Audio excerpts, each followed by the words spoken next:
আমার পাশাপাশি ইসলামের অনৈতিক কাজ করা হচ্ছে, আমার এলাকার মধ্যে থাইকা বিভিন্ন ধরনের ধর্মের দিকে বা বিভিন্ন অধর্মীয় কাজ করা হচ্ছে, কিন্তু আমি তাদেরকে কোনো নিষেধ করলাম না, তাদেরকে কোনো সতর্ক করলাম না।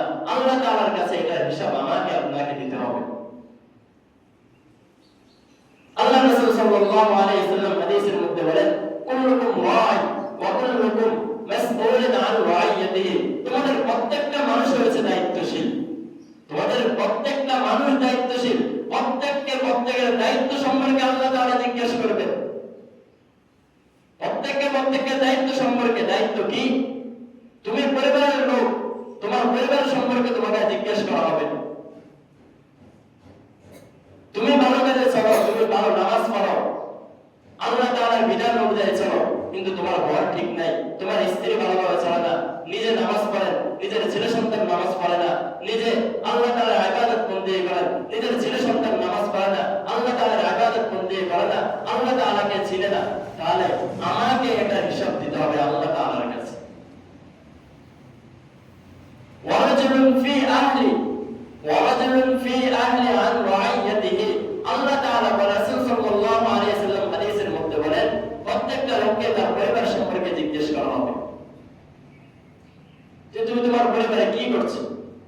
তোমার পরিবার আজ যে এইসব অনৈতিক কাজ করছে, ইসলাম অনুযায়ী চলে না, পর্দা করে না, নামাজ পড়ে না, আল্লাহর বিধান অনুযায়ী চলে না, তাহলে তুমি তাদেরকে কি করছো? আমাকে আপনাকে এটার হিসাব আল্লাহ তাআলার কাছে দিতে হবে কিয়ামতের দিন।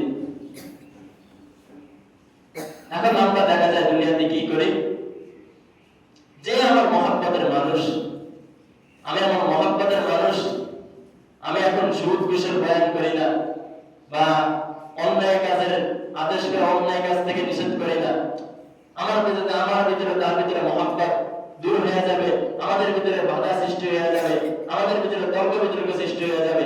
এই জন্য কি করি, আমি আমার মহব্বতের মানুষ যে কাজই করুক না কেন আমি চুপ থাকি, আমার নিজের স্বার্থের জন্য। আমার সেখানে স্বার্থ আছে, এই জন্য কি করি, আমি চুপ থাকি।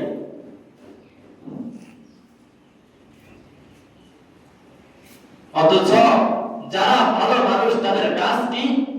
তাদের কাজ আল্লাহ তাআলা নিজেই বলে দিয়েছেন, তাদের কাজ হচ্ছে যারা অন্যায় কাজ করবে তাদেরকে অন্যায় থেকে ফিরিয়ে নিয়ে আসা আমার দায়িত্ব।